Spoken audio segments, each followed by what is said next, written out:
নিস্তব্ধ রাত। ঘড়িতে তখন সময় ১টা ছুঁই ছুঁই।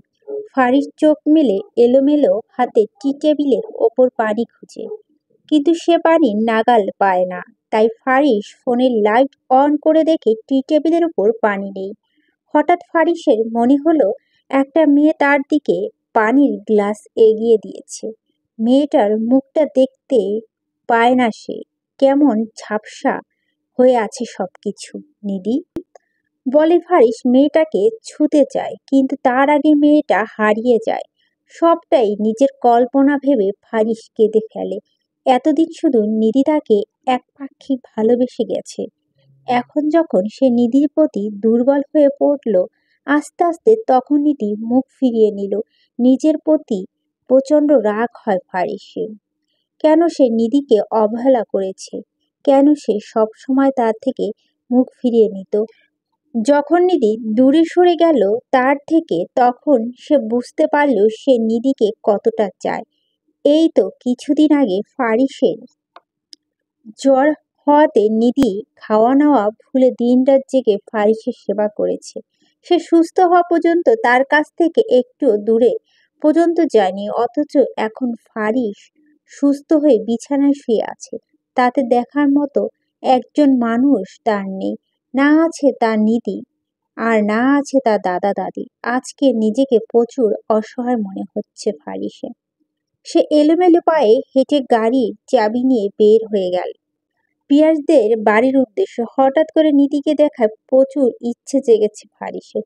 জ্বরে চোখ খুলে রাখতে কষ্ট হচ্ছে তার, তবুও সে অসুস্থ শরীর নিয়ে বেরিয়ে পড়ল নিধিকে এক নজর দেখার জন্য। দিনটা সোমবার, বাহিরে মুষলধারে বৃষ্টি হচ্ছে। পিয়াস সকাল সকাল উঠে রেডি হয়ে অফিসের জন্য বের হয়ে যায়। বাসায় শুধু নিধি আর ইকরা। নিধি সোফায় বসে বসে ফারিসের কথা ভাবছে। আজ থেকে ঠিক ৩ দিন আগে ফারিসের সাথে তার শেষ কথা হয়েছে। আজ ৩ দিন হলো ফারিস নিধির একটু খোঁজ নেওয়ার চেষ্টাও করেনি। পরে নিধি মনে পড়ল সে তো সিম চেঞ্জ করে ফেলেছে, খবর নিবেই বা কিভাবে। আজকে হঠাৎ করে ফারিসের জন্য নিধির খারাপ লাগছে। মনে হচ্ছে ফারিস ঠিক নেই।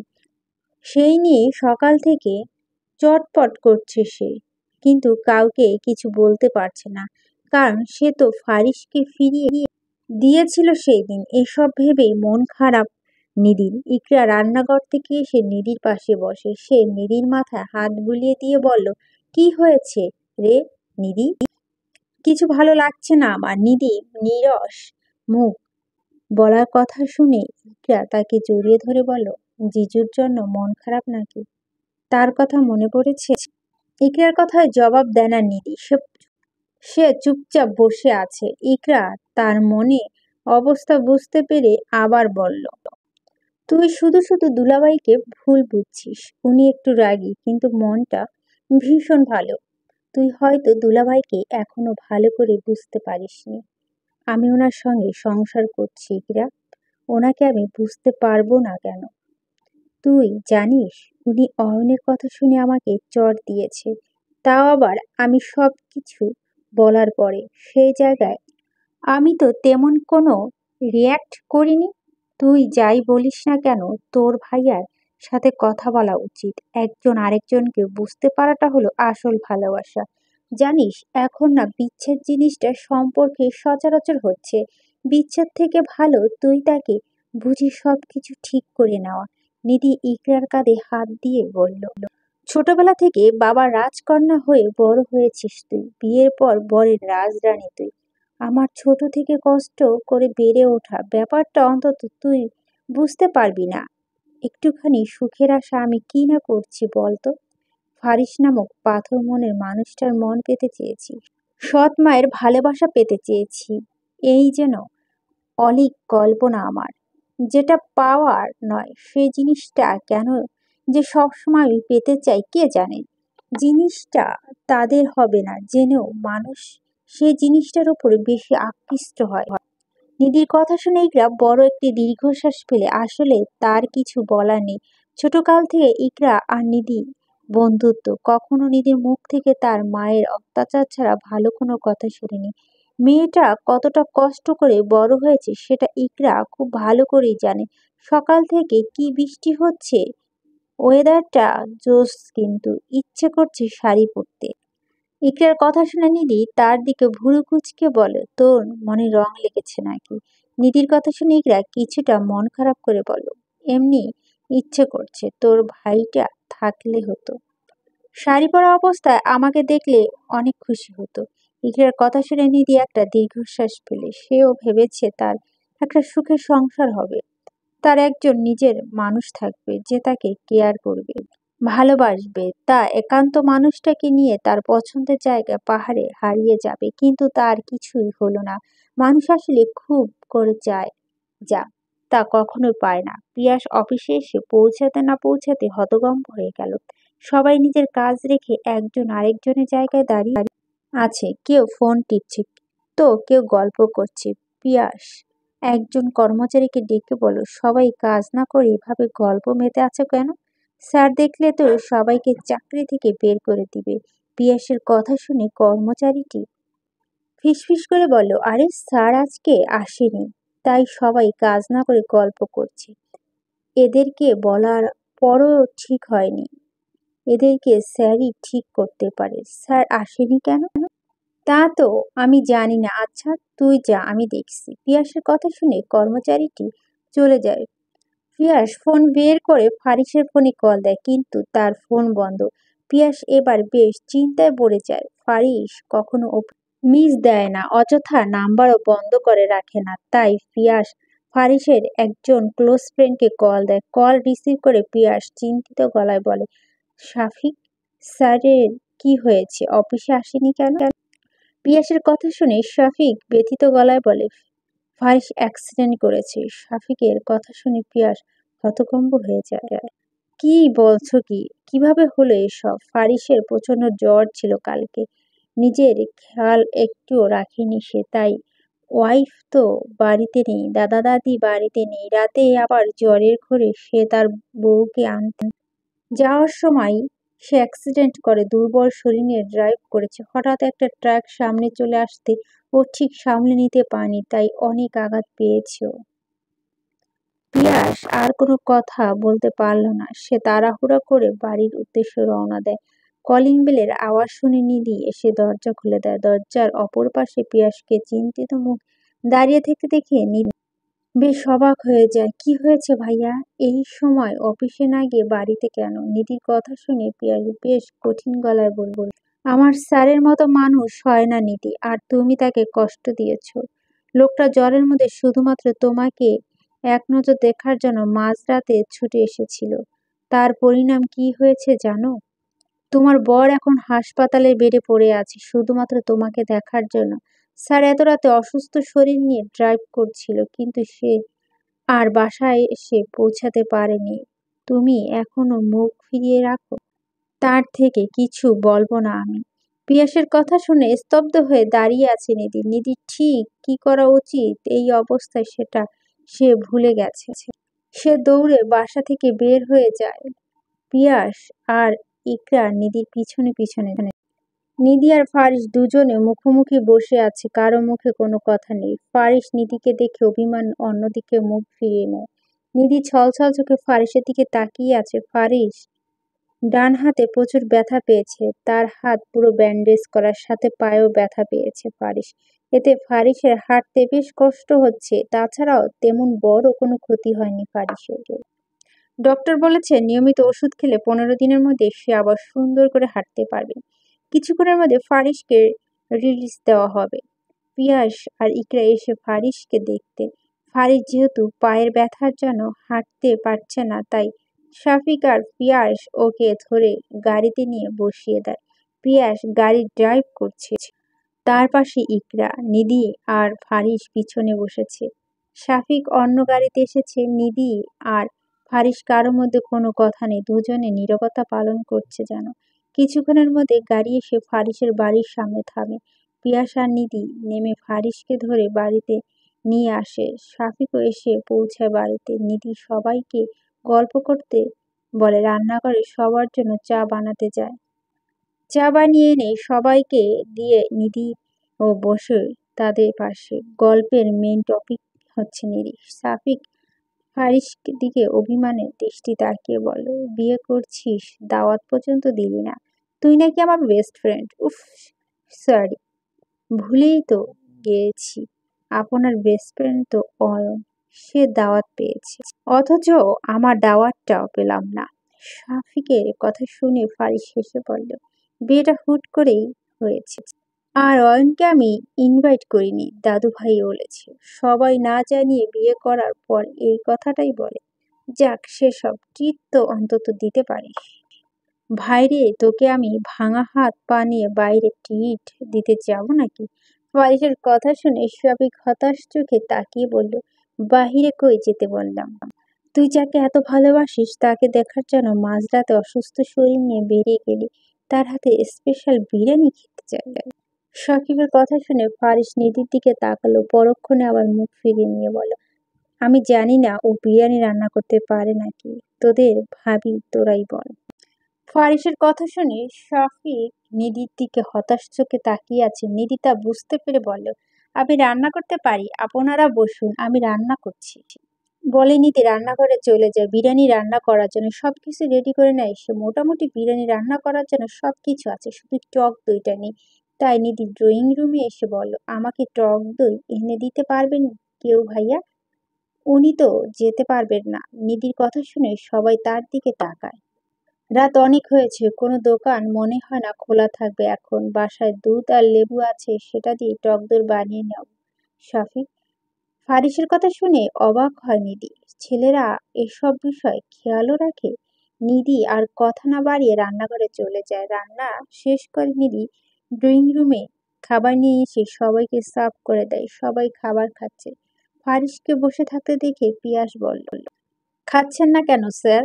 ফারিস নিজের ডান হাত পিয়াসের দিকে ধরে বলল, হাত নাড়াতে পারছি না, তার উপর আবার ব্যান্ডেজ করা, খাবো কিভাবে? আমি খাইয়ে দিই।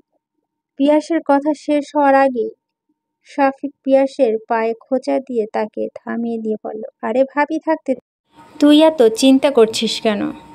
শাফিকের কথা শুনে নিধি কিছুটা অপ্রস্তুত হয়ে সবার দিকে তাকায়। সবার সামনে নাকি তাকে খাইয়ে দিতে হবে। নিধির দিকে তাকিয়ে ফারিস বলল, থাক, তার সমস্যা হলে খাইয়ে দিতে হবে না, আমি খাবো না। ফারিসের কথা শুনে নিধি তার দিকে বিরক্ত ভরা নয়নে তাকিয়ে বলে, অসুস্থ, তারপর ন্যাকামি গেল না। বলে নিধি ফারিসের সামনে থেকে খাবার প্লেট টেনে নিয়ে তাকে খাইয়ে দেয়। নিধি করা কাজ সবাই হাসছে। পিয়াস ইকরা নিজেদের বাড়ি চলে যায় খাবার খেয়ে। শাফিক ওদের বাড়িতে পৌঁছে দিয়ে আসে। ফারিসদের বাড়ি এখন পুরো ফাঁকা। কিছুক্ষণ আগেও সবাই হইচই এ বাড়ি মেতেছিল। সবাই চলে যাওয়াতে নিধি মনটা একটু খারাপ। সে বেলকনিতে চুপচাপ দাঁড়িয়ে আছে। ফারিস রুমে শুয়ে আছে। হঠাৎ কাঁচ ভাঙার আওয়াজ শুনে নিধি তাড়াতাড়ি রুমে আসে। সমস্যা কি আপনার? বলছি তো একা একা কোনো কাজ না করতে। তারপর কেন একা একা গ্লাস পানি ঢালতে গিয়েছেন? আমার সাথে কথা বলতে আপনার লজ্জা লাগছে। এত ইগো কিসের আপনার? নিধির কথা শুনে ফারিস তার দিকে ভুরু কুঁচকে তাকায়। শাট আপ, একটু পরিবর্তন হননি আপনার, আগের মতোই আছেন। বলে নিধি কাচের টুকরোগুলো এক জায়গায় জড়ো করে ডাস্টবিনে নিয়ে রাখে। রান্নাঘর থেকে গ্লাস নিয়ে এসে নিধি ফারিসকে পানি দেয়। এখন থেকে আমার সাথে রাগারাগি করলে ঘরে রান্না বন্ধ করে দিব। নিধির কথা শুনে ফারিস হেসে ফেলল। অনলাইনে খাবার অর্ডার করলে পুরো হোটেলের খাবার বাড়িতে এনে দিয়ে যাবে, আর তুমি আমাকে রান্না বন্ধ করে দেওয়ার হুমকি দিচ্ছ? ফারিসের কথা শুনে নিধি চুপসে যায়। পরক্ষণে হেসে বলল, চুল টেনে দৌড় দিব। কি করতে পারবেন তখন আপনি? দৌড়ে ধরতে যাবেন আমাকে? কিন্তু কিভাবে? নিধির কথা শুনে ফারিসের মন খারাপ হয়ে যায়। সত্য সুযোগ নিও না মেয়ে, একদিন আমার পা ঠিক হয়ে যাবে, তখন কি করতে পারবে তুমি? তখনকার ব্যাপার তখন দেখা যাবে, এখন তো আমার দিন। বলে হেসে ফেলল নিধি। একটা কথা বলো নিধি। বলুন। তুমি কি নিজের ইচ্ছেতে এসেছো বাড়িতে? হঠাৎ এ কথা কেন বলে তুমি? তোমাকে জোর করে কিছুতে করতে হবে না। তুমি যদি আমার কোনো অতীত জেনে চলে যাও তাহলে চলে যাও, আমি তোমাকে আটকাবো না। ওই দিন অবন্তীর কথা বলাতে আমার মাথা ঠিক ছিল না। তোমার সাথে অনেক বাজে ব্যবহার করে ফেলেছি আমি। তুমি আমাকে ক্ষমা করো। অতীত তো আমারও ছিল, আপনি তো মেনে নিয়েছেন। আপনি যদি স্বাভাবিকভাবে আমাকে সব কিছু বলতেন তাহলে হয়তো আমি বাড়ি ছেড়ে যেতাম না। মাথাটা ঠিক ছিল না আমার। ছেলেদের মাথায় সবসময় নষ্ট থাকে। এরই অপমান করছো কিন্তু। অপমান করছি না, যা সত্যি তাই বলছি। নিধির কথা শুনে ফারিস তার দিকে মুখ গোমড়া করে তাকিয়ে আছে। বৃষ্টি হচ্ছে বাহিরে। তো অসুস্থ শরীর নিয়ে ভেজার ইচ্ছে আছে নাকি? না, বৃষ্টি বিলাস করতে ইচ্ছে করছে প্রিয় মানুষটার সাথে। প্রিয় মানুষকে তাকে ডেকে নিয়ে আসুন, তারপর গল্প করুন। আমি না হয় নীরব শ্রোতা হয়ে আপনাদের চা কফি বানিয়ে দেব। মজা করছো কি মনে হয়? জানি না, চলো ব্যালকনিতে যাই। অসুস্থ শরীর নিয়ে আপনাকে কোথায় যেতে হবে না, রুমে থাকুন না। বলেই ফারিস বিছানা থেকে নামতে যায়, কিন্তু পায়ে ব্যথার জন্য হাঁটতে পারছে না। নিধি ফারিসকে ধরে ফেললে বলল, এত বেখেয়ালি কেন আপনি? বেখেয়ালি দেখেই তো তোমাকে আবার ফিরে পেলাম।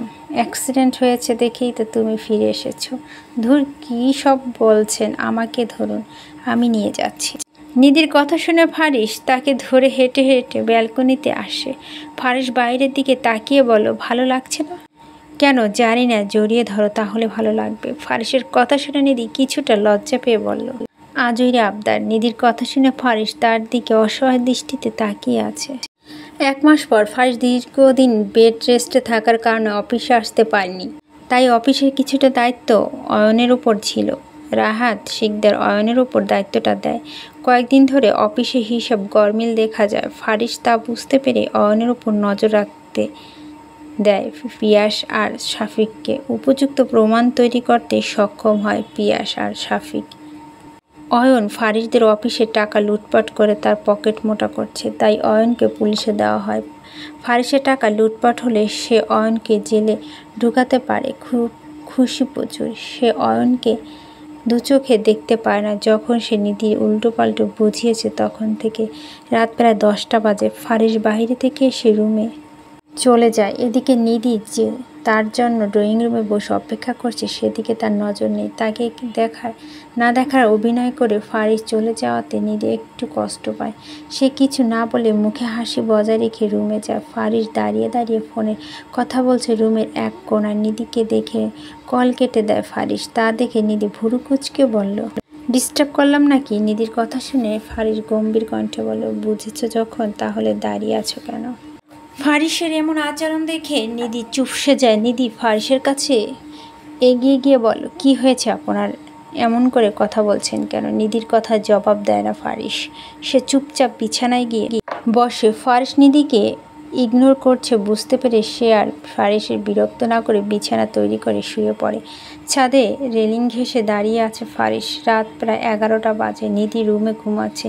এই সুযোগে ফারিস চুপি চুপি ছাদে চলে আসে। ছাদে এক পাশে কতগুলো গোলাপ ফুল জড়ো করে রেখেছে ফারিস। সে ফোন হাতে পায়চারি করছে। হঠাৎ ফারিসের ফোন বেজে ওঠে। সে তড়িঘড়ি করে কল রিসিভ করে বসার নিচে যায়। একজন লোক এসে তার হাতের মাঝারি সাইজের একটা বক্স ধরিয়ে দেয়। ফারিস তা নিয়ে তাড়াতাড়ি আবার ছাদে চলে আসে। তার মনটা চটপট করছে। সে জানে নিধি কষ্ট পেয়েছে তার ব্যবহারে। সে ইচ্ছে করে নিধির সাথে এমন আচরণ করেছে। ফারিস ছাদে এসে তাড়াতাড়ি ছাদের এক পাশে ফুল দিয়ে সাজায়। একটা ছোট্ট টেবিলের ওপর কেক বের করে রাখে। তার চারপাশে গোলাপের পাপড়ি ছড়িয়ে দেয়। গোলাপের পাপড়ির ওপর ছোট ছোট ক্যান্ডেলগুলো জ্বালিয়ে দেয় ফারিস। অল্প কিছু সময়ের মধ্যে অন্ধকার জায়গাটা ক্যান্ডেলের আলোতে উজ্জ্বল হয়ে যায়। ছোট টেবিলের ওপর ফুল আর ক্যান্ডেল দিয়ে সাজিয়ে মাঝখানে কেক রাখে। পুরো ছাদ অন্ধকার, শুধু টেবিলের ছোট ছোট ক্যান্ডেলগুলো জ্বলছে। এতে যেন ছাদের সৌন্দর্যটা ফুটে উঠেছে। ফারিস ঘড়িতে সময় দেখে 11:55 বাজে। সে আর দাঁড়িয়ে না থেকে রুমে যায়। রুমের সামনে এসে তো ফারিস হতভম্ব হয়ে দরজা আটকানো। সে তো রুম থেকে বের হওয়ার সময় নিধি ঘুমিয়েছিল। তাহলে কে দরজা আটকিয়ে গেল? এদিকে 12টা বাজে, আর মাত্র 4 মিনিট বাকি আছে। সে যে এতক্ষণে কষ্ট করে সব কিছু ডেকোরেশন করেছে, সব কিছু কি বিফলে যাবে এসব ভেবে আঁকড়ে ওঠে ফারিস। সে দরজা নক করে, কিন্তু কোনো সারা শব্দ নেই। ফারিস এবার গম্ভীর কণ্ঠে বলে, নিধি, আমি জানি তুমি জেগে আছো, তাড়াতাড়ি দরজা খুলো। তবু কোনো সারা শব্দ নেই। ফারিস হতাশ চোখে দরজার দিকে তাকিয়ে আছে। আজকে নিধির জন্মদিন। সে ভেবে ফারিস তার জন্য সারপ্রাইজ হিসেবে সাদে কেক এনে সাজিয়ে ফুল দিয়ে। এদিকে নিধিকে ইগনোর করার জন্য যে সে এত রেগে যাবে সেটা কল্পনা করতে পারেনি ফারিস। সে আর কিছু ভাবতে পারল না। 12টা বাজতে মাত্র 2 মিনিট বাকি আছে। ফারিস কিছু একটা ভাবলো, তারপর কঠিন গলায় বলল, তুমি কি চাও এত রাতে আমি বাইরে রাত কাটাই? এত রাতে গাড়ি ড্রাইভ করে আবার কোনো দুর্ঘটনা ঘটাই, এটা তো চাও? ফারিস বলতে দেরি, দরজা খুলতে দেরি হলো না নিধি। সে দরজা খুলে গুটি গুটি মেরে এক পাশে দাঁড়িয়ে আছে। ফারিস লক্ষ্য করল নিধির চোখে কোণায় পানি। সে আর কিছু না ভেবে নিধিকে কোলে তুলে নেয়। ফারিস কাছে তো হতভম্ব হয়ে যায় নিধি। সে ফারিসকে খামছে ধরে বলল, আরে কি করছেন আপনি? মাথা খারাপ হয়েছে নাকি? নিধির কথা শুনে ফারিস তার দিকে গম্ভীর চোখে তাকায়। তা দেখে নিধি চুপসে যায়। তার কিছু বলার সাহস নেই তার। ফারিস নিধিকে ছাদে নিয়ে আসে, নামিয়ে দেয়। তারপর নিধির চোখে ধরে ফারিস টেবিলের সামনে নিয়ে তাকে ছেড়ে দেয়। তারপর ফারিস একটা রিং নিয়ে হাঁটু গেড়ে বসে বলল, শুভ জন্মদিন প্রিয়তমা। একটা কোমলমতি নারী তার সবটুকু ভালোবাসা দিয়ে আমার ভাঙা হৃদয়টাকে জোড়া দিয়েছে। সেই নারীটি তুমি। তুমি জীবনে না আসলে জানতাম না কিভাবে সুখে থাকতে হয়, কিভাবে নিজের কষ্ট লুকিয়ে হাসি মুখে থাক তুমি। তোমার মায়াবী চোখের মাঝে ডুবছি আমি। আমার জীবনে হয়তো পরিপূর্ণভাবে নিখুঁত নয়, কিন্তু আমার মাঝে তোমার জন্য ভালোবাসা পরিপূর্ণ আছে। আমি তোমার হৃদয়ে একটি অংশ হতে চাই। তোমাকে না দেখার মুহূর্তগুলো আমি অতিক্রম করতে পারি না। তোমার মনের শুভ্রতা আমাকে আষ্টে পৃষ্ঠে জড়িয়ে রেখেছে। তোমার ভালোবাসা সেই অমূল্য উপলব্ধির নাম, যা আমাকে অতীতের সব দুঃখ ভুলিয়ে দেয়। অনেকবার চেষ্টা করছি আমার বিষাক্ত জীবন থেকে তোমাকে দূরে রাখতে, কিন্তু আমি আর পারছি না দূরে থাকতে। আমার মতো এলোমেলো একজন মানুষকে গুছিয়ে তুলছো তুমি। কখনো ছেড়ে যেও না আমাকে। সারা জীবন আমার ছায়া হয়ে পাশে থেকো তুমি। হবে কি আমার মনের রাজরানী? ফারিসের কথা শুনে নিধি চোখে ছলছল করে উঠল। মানুষটা তার জন্মদিনে মনে রেখেছে, অথচ সে কোনোদিন ফারিসকে এসব বলেইনি। আদৌ তার কপালে এত সুখ সইবে? নিধিকে চুপচাপ দাঁড়িয়ে থাকতে দেখে বলল, হাঁটু ব্যথা করছে সুইট হার্ট, আর কতক্ষণ শাস্তি দিবে? অ্যাকসেপ্ট করে নাও না প্লিজ। ফারিসের অসহায় গলা বলা কথা শুনে হেসে ফেলে নিধি। সে তার হাত বাড়িয়ে দেয় ফারিসের দিকে। ফারিস সযত্নে নিধির হাতে রিং পরিয়ে দিয়ে বলে উঠে, নিধিকে টেনে কেকের সামনে দাঁড় করিয়ে দেয় সে। কেকটা কার্টুন ফারিসের রাজরানী। ফারিসের কথা শুনে হেসে ফেলে নিধি। সে কেক কেটে ফারিসকে খাইয়ে দিয়ে বলে, মানুষের জীবনে যেমন সমস্যা পিছনে ছাড়ে না, আপনি তেমনভাবে আমাকে কখনো আমাকে ছেড়ে যাবেন না। সারা জীবন সমস্যার মধ্যে থেকে যেন আমার পাশে, বড্ড বেশি ভালোবাসি আপনাকে। নিধির প্রথম কথাগুলো শুনে হেসে ফেলল ফারিস। সে নিধিকে কাছে টেনে নিয়ে কপালে চুমু খায়। ফারিসের কাছে নিধি তার দিকে ভুরু কুঁচকে তাকায়। তা বুঝতে পেরে ফারিস হেসে বলল, মেহরাব ফারিস সিকদার তার রাজরানীকে চুমু দিয়েছে, তাতে আপনার কি মিস নিধি? ফারিসের কথা শুনে জোরে হেসে ফেলল নিধি। সে আলতো হাতে ফারিসকে জড়িয়ে ধরল। সমাপ্ত। গল্পটি ভুল ত্রুটি হলে অবশ্যই ক্ষমার দৃষ্টিতে দেখবেন।